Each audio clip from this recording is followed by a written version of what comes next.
역대 최장의 그 장마 기간이 끝났습니다. 아마 비가 조금 더 오기야 하겠지만 이런 장마는 정말 거의 처음이지 않았나 하는 생각을 해봅니다. 순식간에 모든 것이 물에 잠기는 그런 믿기 힘든 일들이 정말 여러 곳에서 일어났습니다. 이렇게 비가 많이 오고 심지어 홍수까지 나게 되면은 하게 되는 생각이 한 가지 있는데, 집에 대한 생각입니다. 우리 집은 어디에 있는가? 안전한 곳에 있는가? 그리고 몇 층인가? 혹시 지형이 좀 낮지는 않은가? 하는 등등의 생각을 하게 됩니다. 아무래도 낮은 층에 살거나 저지대에 살게 되면은 침수의 위협이 있기 때문에 두려운 마음이 들지 않겠습니까? 자, 그러면서도 인간의 문명은 항상 물가에서 발전을 했습니다. 강을 끼고 있는 곳에 도시가 형성이 되고, 그러면서 결국 인간의 역사는 어떻게 보면 치수의 역사다 이렇게 볼 수도 있죠. 물을 가까이 하면서도 물에 의해서 피해를 입지 않을 수 있는 방법을 끊임없이 연구했고 지금도 연구하고 있는 그런 과정 아니겠습니까? 물이 가까이에 있으면 좋지만 위험할 수도 있다.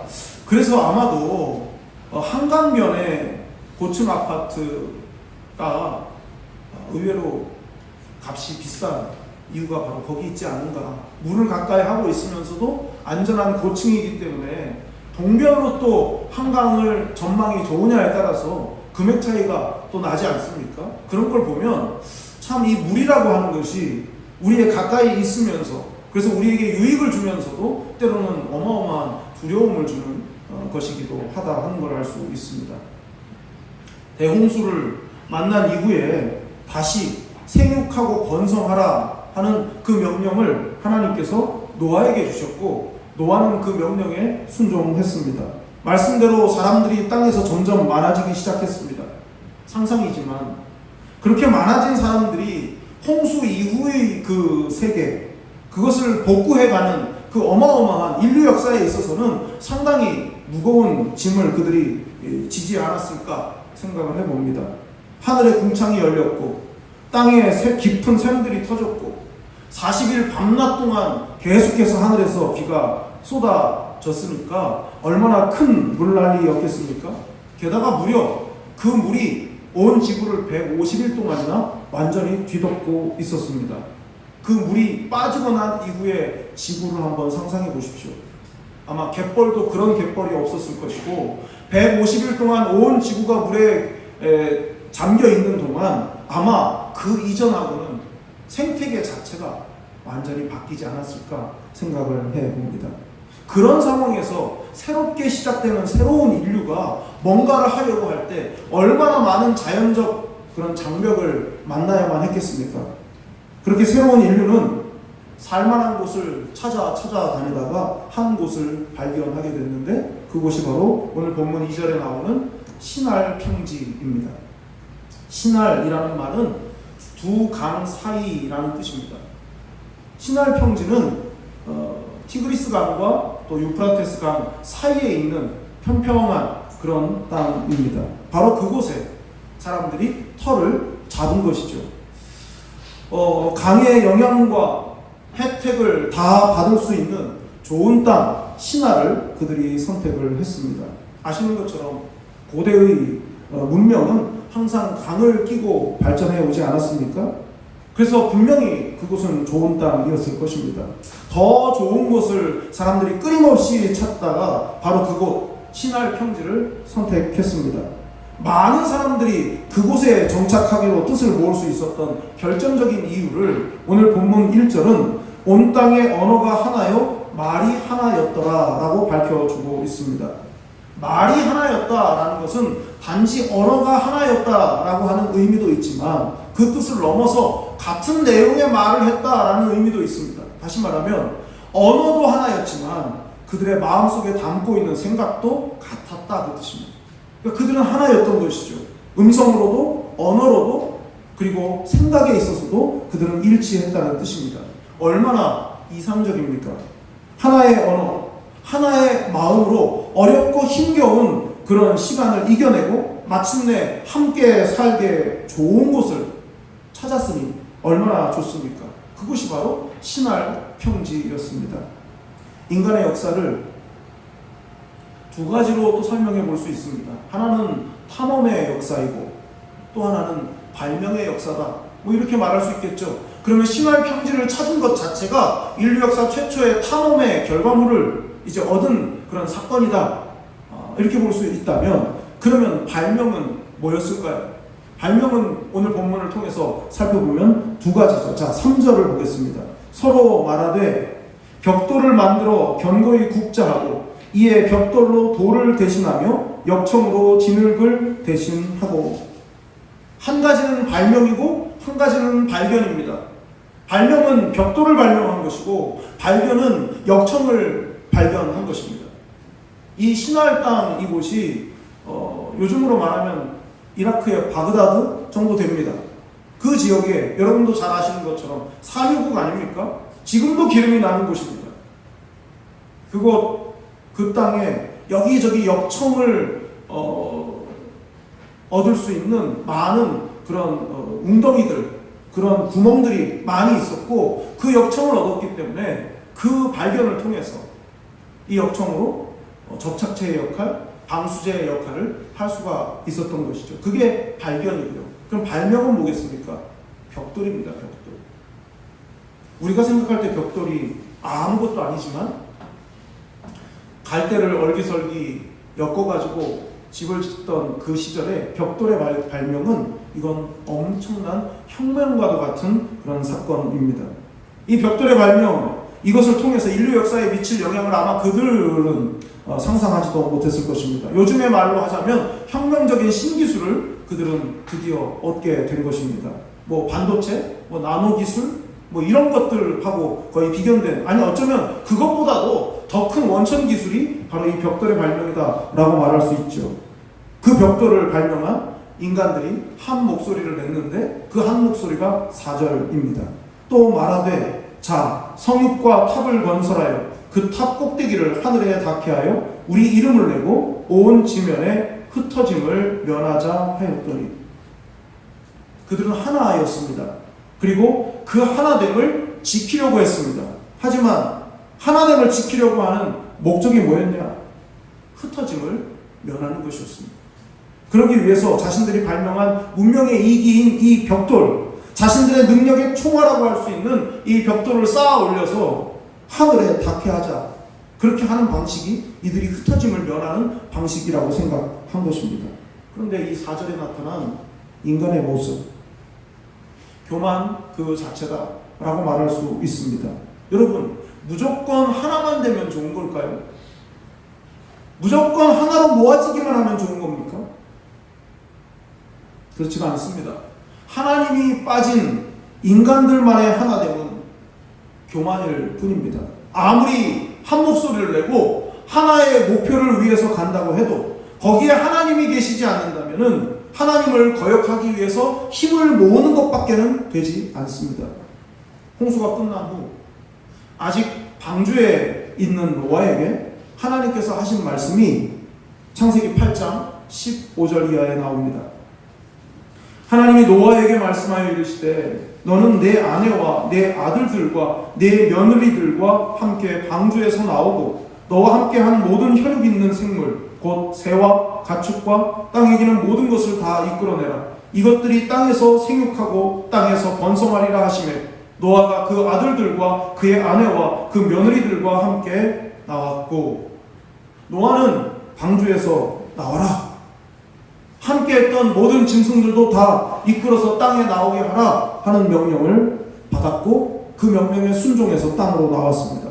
노아가 방주에서 나왔을 때 가장 먼저 한 일이 무엇입니까? 8장 20절에 의하면 노아가 여호와께 제단을 쌓고 모든 정결한 짐승과 모든 정결한 새 중에서 제물을 취하여 번제로 제단에 드렸더니. 노아가 마른 땅을 그 발로 딛자마자 했던 일은 하나님께 정결한 제물을 구별해서 번제로 하나님께 영광을 돌려드린 것이었습니다. 홍수를 통해서 인류의 역사를 다시 시작하는 마당에 새로운 인류의 조상이 되어야 하는 이 노아는 본인의 그 사명의 무게를 알았을 것입니다. 그저 살려주신 것에 대한 감사뿐 아니라 앞으로 펼쳐지게 될 하나님의 역사에 한치의 오점도 남기고 싶지 않은 그 충정이 아마도 그 제사 속에 담겨 있었을 것입니다. 그런 노아에게 하나님께서 주신 명령, 우리에게도 익숙한 그 명령이 이 창세기 9장 1절 2절에 나옵니다. 함께 보겠습니다. 하나님이 노아와 그 아들들에게 복을 주시며 그들에게 이르시되 생육하고 번성하여 땅에 충만하라. 땅의 모든 짐승과 공중의 모든 새와 땅에 기는 모든 것과 바다의 모든 물고기가 너희를 두려워하며 너희를 무서워하리니 이것들은 너희의 손에 붙였음이니라. 아멘. 하나님은 노아에게 아담과 하와한테 하셨던 똑같은 명령을 다시 노아에게 하셨습니다. 그 명령의 내용이 정확하게 뭐였습니까? 생육하고 번성하여 땅에 충만하라 였습니다. 아담한테 했던 명령 똑같이 노아가 또 받았습니다. 여러분, 하나님은 생육하고 번성하여 땅에 충만하라 했습니다. 생육하고 번성하여 땅에 충만하려면, 그 명령에 순종하려면 흩어져서 살아야 합니다. 흩어져서 살아야 했습니다. 그런데 신할 평지에 정착하게 된 새로운 인류가 추구한 게 뭡니까? 흩어지지 말자입니다. 흩어지지 말자. 하나님의 명령에 정면으로 배치되는 생각을 바벨탑을 쌓았던 사람들은 하고 있었습니다. 자, 4절. 오늘 본문 4절 통해서 보면 그들은 정반대의 길을 가기로 한 목소리를 냈던 것입니다. 무조건 하나가 된다는 게 반드시 좋은 것이냐? 무엇을 위해서? 왜 하나가 되어야 하는지를 알고 하나가 되어야 합니다. 만일 하나됨의 목적이 하나님의 뜻을 받드는 것이 아니고 인간의 욕망을 위한 것이라면 차라리 깨지는 게 더 맞습니다. 하나님께서 땅에 충만하라고 하셨는데도 흩어지지 말자라고 말하는 인간의 그 교만이 보이십니까? 그들이 원했던 하나됨은 아이러니하게도 하나됨을 깨지게 만드는 단초가 되었습니다. 왜 그렇습니까? 교만 때문이죠. 교만함 때문이었습니다. 그럼 그 하나됨을 깨지게 만드는 그 교만, 인간의 교만에 대한 하나님의 반응이 무엇인가? 그 첫 번째는 인간의 교만함을 보시기 위해 내려오셨다는 겁니다. 자, 5절을 보겠습니다. 여호와께서 사람들이 건설하는 그 성읍과 탑을 보려고 내려오셨다. 성읍과 탑, city and tower 이렇게 되어 있습니다. 그냥 어떤 기념물로 삼기 위한 높은 탑을 쌓아 올린 게 아니고 도시를 건설한 겁니다. 그러니까 최초의 아파트라고 할 수 있겠죠. 그것도 엄청나게 큰 아파트. 그들이 생각했던 거. 그 안에서 다 해결이 되는, 아마도 대홍수에 대한 학습 효과 때문이었는지도 모르겠습니다. 또다시 홍수가 난다면 살려면 높이 올라가야 된다. 하늘에 닿을 만큼 높으면 아무리 물이 차도 그 정도까지는 아니겠지 라고 생각을 했을 수도 있는데, 만약 그 생각에서 했다면 불신앙이죠. 왜 그렇습니까? 하나님께서 다시는 이렇게 물로써 심판하지 않겠다 하셨기 때문에, 하나님을 안 믿었기 때문에 바벨탑을 쌓아 올린 게 되는 것 아니겠습니까? 자, 다시 4절을 보면요. 또 말하되, 자, 성읍과 탑을 건설하여 그 탑 꼭대기를 하늘에 닿게 하여 우리 이름을 내고 온 지면에 흩어짐을 면하자 하였더니, 단순한 기념비가 아니라 하늘에 닿는 구조물을 지으려고 했습니다. 어디에서 보든 자신들이 쌓아 올린 이 문명의 총화인 도시가 보이도록 하는 게 그들의 목표였습니다. 어쩌면 그런 홍수의 학습 효과 때문이었는지도 모르지만 중요한 사실은 그것입니다.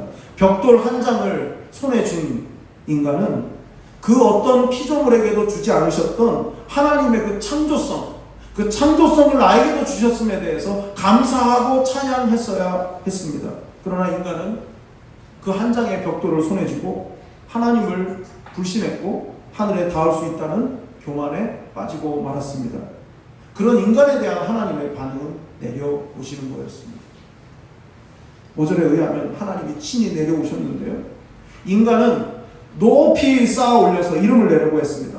하지만 인간이 아무리 높이 쌓아 올려 그 이름을 내려고 한들 그 어떤 건축물이라 할지라도 하나님께서는 내려다 봐야 하는 것이 그것에 불과했습니다.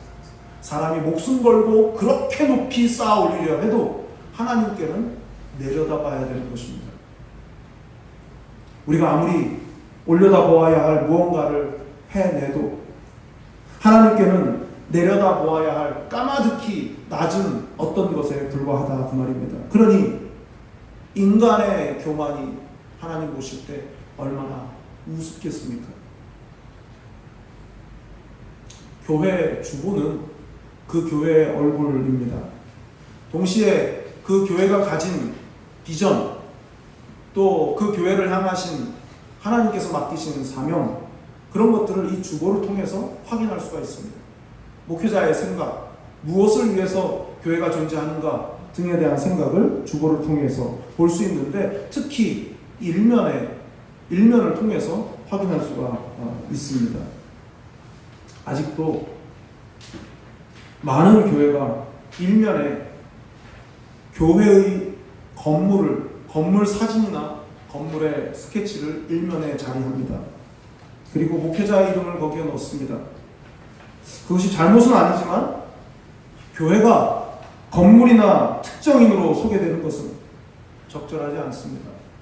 우리 교회가 훗날에 번듯한 건물을 가지게 된다 할지라도 건물이 교회를 소개하는 증거가 되어서는 안 됩니다. 교회를 무엇으로 소개해야 합니까?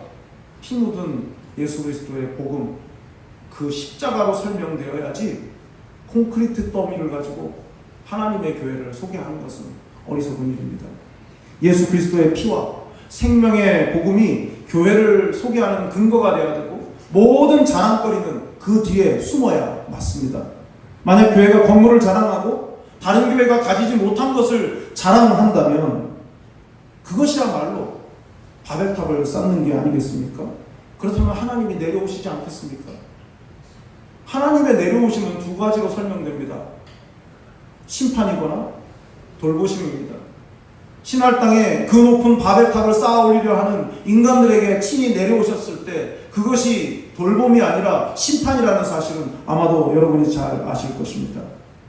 하나님께서 내려오신다는 것은 일종의 비웃음입니다. 너희가 목숨을 걸고 그 높은 곳까지 쌓아 올리려 하는 바로 그 일은 누구를 위한 것이냐? 그 벽돌 한 장을 쌓는 것 역시 내 도움 없이 가능할 거라고 생각하느냐? 라고 비웃으시는 것이 내려오심입니다. 우리가 올라가려고 하면 하나님은 내려오십니다. 우리가 스스로 교만해지려고 하면 하나님은 그 교만의 높이가 얼마나 보잘것없는 것인지를 알게 하려고 내려오시는 하나님이십니다. 하나님께서 나에게 주신 은혜가 있습니다. 그것이 무언가에 대한 실력일 수 있습니다. 돈일 수 있습니다. 자녀일 수 있고 배우자일 수 있습니다. 그것이 하나님이 주신 은혜일 수 있죠. 그게 뭡니까? 그게 벽돌 한 장이에요.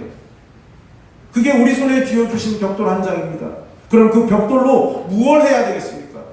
하나님의 영광을 위한 단을 쌓아야 하지 않겠습니까? 단은 내가 죽고 하나님의 영광이 살아나는 것입니다. 내가 희생함으로 하나님과 화목하고 타인과의 화목이 이루어지는 장소가 바로 단입니다.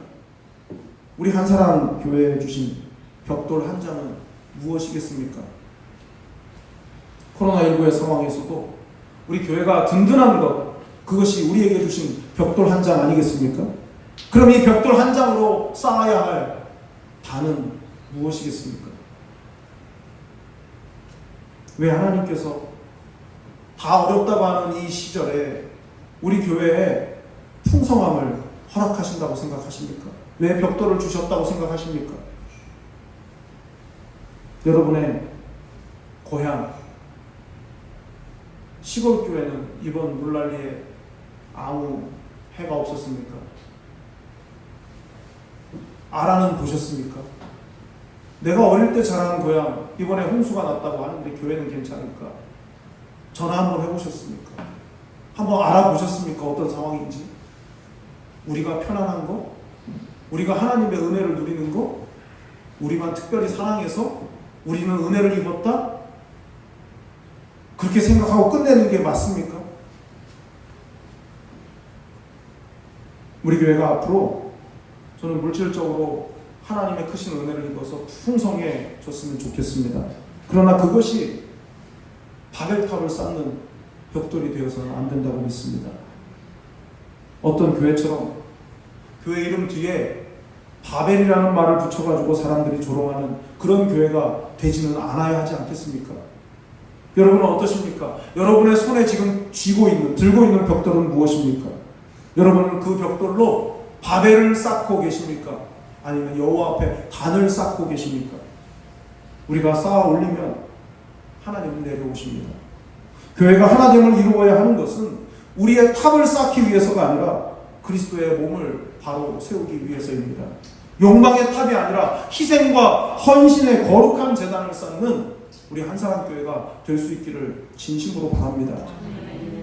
인간의 교만을 보신 하나님의 두 번째 반응은 언어를 혼잡하게 하신 것이었습니다.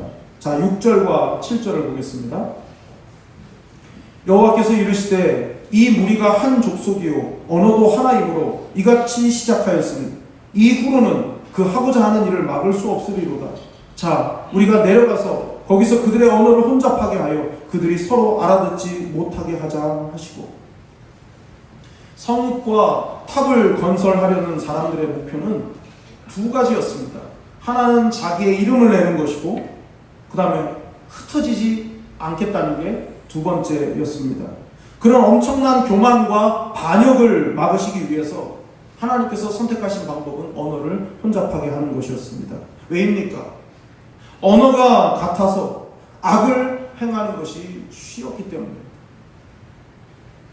그래서 6절에 있는 그 하고자 하는 일을 막을 수 없으리로다 라는 말씀을 하신 거죠.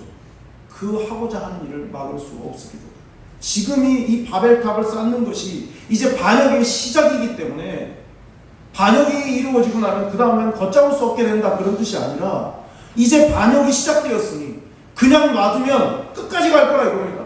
완전히 망할 때까지 계속 이 반역을 멈추지 않을 것이기 때문에 지금 시작의 단계에서 더 이상의 반역을 하지 못하도록 막아야겠다는 게 하나님의 뜻이셨습니다. 그럼 망하는 길을 계속 달리게 만드는 인간의 교만은 무엇일까요? 우리의 이름을 내고입니다. 우리의 이름을 내고, 정확히 말하면 우리의 이름을 만들고입니다. 이름을 짓는다 그런 표현을 쓰죠. 이들이 했던 말은 우리가 이름을 우리 스스로 만들자.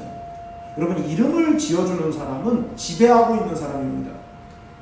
집안에서 가장 주도권이 있고 발언권이 강한 사람이 새로 태어난 아이의 이름을 정해주면 거의 그대로 가죠. 주도권을 가진, 지배권을 가진 사람이 이름을 정하는 겁니다.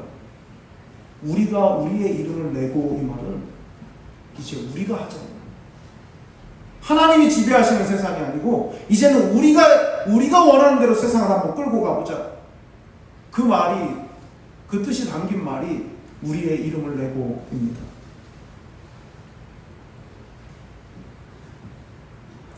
성읍과 탑을 하늘에 닿게 하고 우리가 지배하는 세상, 우리가 주인인 세상을 만들겠다는 뜻이죠. 하나님 보실 때 그들의 그런 의도와 생각, 이것은 반역인 것이고 반역의 시작이었습니다. 그대로 두면 그 끝이 심판이기 때문에 언어를 혼잡하게 하신 겁니다. 이해하고 들어주시기를 바랍니다. 저는 한사랑교회 담임 목사입니다. 여러분도 아시고 저도 알아요. 그러니까 저를 담임 목사라고 안 부르셔도 그게 사실이니까, 그죠? 예. 제가 왜 이 말씀을 드리냐면 기도하실 때 백민석 담임 목사 이거 발음하기 힘들어요. 그러니까 기억자가 2번이나 들어가고 그 다음에 발음하기 어려운 담임 이게 있어가지고 백민석 담임 목사 이렇게 하면은 말하기도 힘드니까 그냥 백민석 목사 하면 됩니다. 근데 여러분이 왜 꼭 그렇게 하시는가 제가 생각을 해봤어요.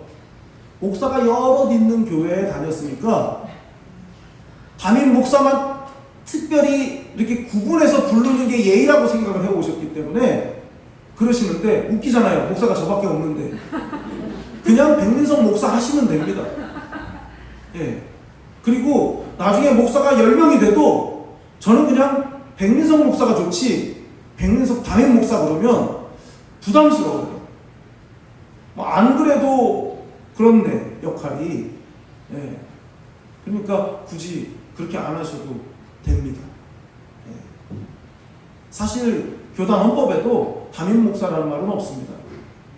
그러니까 담임하는 목사인 거지.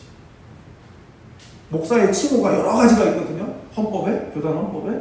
근데 그 중에 담임 목사는 없어요. 그러니까 그냥 담임 목사라고 안 하셔도 됩니다. 그게 중요한 게 아니에요. 이 카톨릭의 주임 신부가 있지 않습니까? 주임 신부, 본당 신부, 교구 신부, 주임 신부, 주교, 교황. 이게 다 계급이에요, 계급. 카톨릭은 계급으로 되어 있습니다. 근데 우리는 아니지 않습니까? 뭐 굳이 담임 목사라고 부릅니까? 그냥 목사이면 저는 그냥 목사인 것 자체가 황송해요. 제가 여러분을 볼 때 저보다 나은 분들이 너무 많아요. 여러모로. 근데 제가 목사인 게 저는 황송해요. 하나님 왜 나를. 그러니까 굳이 그런 구분을 하기 위해서 하는 거는 지금 우리 상황에 맞지도 않고 그러니까 그냥 목사라고 부르시면 되고 기도하실 때도 그거 불편하게 아침부터 입이 안 풀려가지고 기도하는 것도 부담스러운데다가 발음도 안 되는데 백민석 담임 목사 이렇게 안 하셔도 상관없습니다. 하신 게 잘못됐다는 뜻이 아니라 불편하니까 안 하셔도 관계가 없습니다. 이번 주 주보를 보시고 의아해 하신 분들이 계실 겁니다. 예배의 순서를 맡거나 준비하셔야 할 분들의 이름을 빼고는 모든 이름을 다 뺐습니다. 굳이 주보에 이름을 싣지 않아도 정해진 봉사를 늘 하고 있는 분들의 이름을 굳이 넣어야 되는가? 다 알고 있는데 뺐습니다. 아울러서 이름 뒤에 붙는 직분 또 뺐습니다. 그 이유는 예배의 인도자, 뭐 설교자, 대표 기도자, 헌금을 봉헌하는 헌금위원 하고 순서를 안 맡은 회중인 성도는 똑같이 하나님 앞에서 평등하기 때문입니다. 뭐가 다릅니까? 똑같아요. 각자가 다 하나님 앞에 예배자로 나가는 것이지 누가 더 높고 낮음이 없습니다. 굳이 그걸 알 필요도 없고 말이죠. 직분이 계급이 아니기 때문에 그렇습니다. 사실 오늘 주보를 이렇게 만든 것은 일종의 실험입니다. 여러분의 마음을 잘 들여다 보시라고 이렇게 했습니다. 섭섭하거나 이건 아닌데 라는 생각이 혹시 드신다면 죄송하지만 직분을 계급이라고 생각해 오셨을 가능성이 높습니다. 지금 내게 주신 직분은 언젠가 시간이 지나면 나의 이름하고 똑같이 잊혀지게 될 것입니다. 저도 솔직히 그것이 섭섭합니다. 우리 교회 은퇴 장로님이 계십니다. 김재규 장로님이 계신데 은퇴하시고 예우를 해드리는 마음으로 그동안 주보에 이름을 써두었습니다. 여러분 아마 한 번도 그런 생각을 안 해보셨을 겁니다. 가족들이 볼 때 어떤 게 더 좋을까? 은퇴하시자마자 이름을 빼는 게 좋을까? 아니면 주보에 계속 이름이 있다가 돌아가셨을 때 빼는 게 좋을까? 저는 그런 생각도 합니다. 제가 가족이라면 오늘 장례를 치르고 왔는데 우리 아버지의 이름이 주보에서 빠져있을 때 섭섭할 것 같아요. 차라리 계실 때 빼고 계실 때 그 모습을 보면서 그 장로님의 수고를 인정해드리고 고마워하는 게 훨씬 명예롭습니다. 그래서 이름을 뺐습니다. 한 번도 제가 장로님과 그런 대화를 해본 적이 없습니다.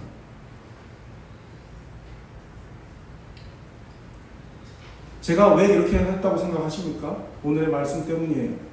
이름을 내고 싶어 하는 게 사람의 본능입니다. 누구든 내 이름이 틀리게 인쇄됐거나 혹 내 이름이 빠지면 섭섭해합니다. 그런데 여러분 하나님이 원하시는 게 뭐라고 생각하십니까? 성경이 인생을 뭐라 했습니까? 잠깐 보이다가 사라지는 안개라 했습니다. 안개는 안개다운 게 멋스럽습니다. 안개가 스스로 빙하인 줄 착각하면 그것은 하나님의 뜻에도 맞지 않습니다. 그래서 저 스스로도 예배를 담당하는 순서를 제외하고는 제 이름도 빼는 게 좋다고 생각을 했습니다. 목사가 습관이 있습니다. 모르는 교회, 낯설은 주보를 보면 교회 이름 밑에 있는 목사의 이름을 확인하고 아, 그 교회 그 목사하고 이름이 다르구나 확인하는 습관이 있습니다. 저는 그것마저도 빼는 게 맞다고 생각해서 뺐습니다. 넣지 않을 겁니다.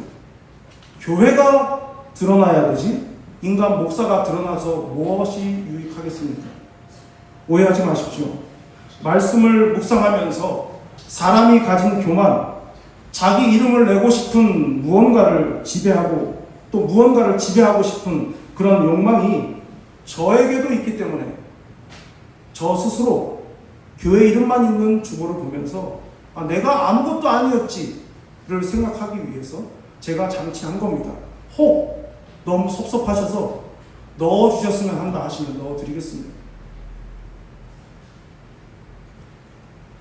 직분이 계급이 아니라고 말하려면 그것이 진심이려면 가장 먼저 나 자신이 아무것도 아니라는 것을 진심으로 인정할 수 있어야 합니다. 내가 내 이름을 내려고 하고 무언가를 지배하려고 하면 하나님은 언어를 혼잡하게 하실 것입니다. 하나됨을 오히려 깨뜨리게 하실 것입니다. 하나됨을 깨뜨리는 것은 결국 자기 이름을 내려고 하는 교만 때문입니다. 여기 계신 모든 교우님들은 어떻게든 교회가 깨지지 않기를 너무나 바라실 겁니다. 거의 강박에 가까울 정도로 우리 교회는 깨지면 안 된다. 이유가 뭡니까? 아프게 시작했기 때문일 겁니다. 그래서 아마도 그런 마음이 교회의 추진력을 갖게 하고 더 힘차게 나가게 하는 힘이 되는 것도 동기가 되는 것도 사실입니다. 하지만 누군가 자기 이름을 내려고 한다면 그럴 때마다 빨간불이 들어오게 될 것입니다. 여러분은 어떠십니까? 여러분의 이름을 내고 싶은 지배권을 행사하고픈 마음이 혹시 있지는 않으십니까? 혹 그것을 열정이라고 잘못 알고 계신 것은 아니십니까? 여러분이 가진 힘으로 무언가를 지배하려고 한다면 할수록 깨지는 파열음을 듣게 될 것입니다. 여러분이 여러분의 이름을 그리고 여러분의 지분을 주장할수록 주님은 점점 서 계실 곳이 없게 될 것입니다. 교만은 패망의 선봉이요 거만한 마음은 넘어짐의 앞잡이라고 하지 않았습니까? 여러분 자신의 이름을 아무것도 아니라고 할 수 있을 때 주님께서 여러분의 이름을 존귀하게 하실 것입니다. 여러분 스스로 낮아질 수 있을 때 주님께서 여러분을 높여주실 것입니다. 인간의 교만을 보신 하나님의 마지막 세 번째 반응이자 결론은 흩으셨다는 것입니다. 8절과 9절을 보겠습니다. 여호와께서 거기서 그들을 온 지면에 흩으셨으므로 그들이 그 도시를 건설하기를 그쳤더라. 그러므로 그 이름을 바벨이라 하니 이는 여호와께서 거기서 온 땅의 언어를 혼잡하게 하셨음이니라. 여호와께서 거기서 그들을 온 지면에 흩으셨더라. 이 말씀을 통해서 그리고 오늘의 말씀 전체를 통해서 확실하게 알 수 있는 한 가지 교훈은 교만하면 반드시 흩으신다 하는 것입니다. 아무리 하나 되는 것이 좋은 일이고 우리 주님의 소원이기도 하지만 교만하면 버리십니다. 경고로 받아야 합니다. 저는 이 부분이 제일 두렵습니다. 개인적으로 내 자신이 교만하면 망하겠지만 교회적으로 교만하면 교회가 망할 꼴을 비참한 모습을 보일 수밖에 없게 될 것이기 때문입니다. 8절에서 9절 사이에 거기서라는 말이 3번 나옵니다. 거기가 어디입니까? 신할 평지, 바벨탑을 쌓아 올리던 장소입니다. 벽돌 한 장 쥐고 다 할 수 있을 것처럼 교만해진 인간들을 바로 그곳에서 하나님께서 다 흩어 놓으셨습니다. 사랑하는 교우 여러분, 저는 여러분이 정말 행복하고 즐거운 신앙생활을 하기를 진심으로 바랍니다. 우리 교회가 그런 교회가 되기를 원합니다. 교회가 하나 되는 것은 여러분 하기, 우리 하기 달려 있습니다. 여러분 한 분 한 분이 내 이름은 아무것도 아니지 라고 할 수 있을 때, 그때 교회의 하나됨은 시작될 것입니다. 여러분, 한 분 한 분이 내 손에 들린 이 벽돌 한 장을 하나님의 제단을 쌓는데 희생할 수 있을 때 교회는 하나될 수 있습니다. 그리고 그 하나됨 속에서 진정한 즐거움과 영혼의 기쁨을 누리게 될 줄로 믿습니다. 기도하겠습니다. 하나님 아버지, 오늘도 우리에게 말씀을 주시니 감사합니다. 하나님의 말씀이 여기 있기에 우리가 어디로 가겠습니까? 하나님의 말씀을 있는 그대로 믿음으로 받아들일 수 있는 믿음이 있게 하시고, 그 믿음이 없는 자에게는 성령께서 함께하여 주시옵소서. 아버지 하나님, 우리가 우리의 이름을 내고 우리가 할 수 있는 일을 가지고 무언가를 자랑할 거리를 만들어내는 그 순간 하나님께서 내려오신다는 사실을 잊지 않게 하여 주시고, 우리의 이름이 기억되는 것이 아니라 우리 주님의 이름이 기억되게 하시고 하나님의 교회의 이름이 기억되게 하여 주시옵소서. 그러기 위하여 또 한 번 낮아지고 또 한 번 엎드릴 수 있는 우리 모두가 될 수 있도록 인도하여 주시옵소서. 성령 하나님께서 함께해 주시기 원하오며 예수님의 이름으로 기도드리옵나이다. 아멘.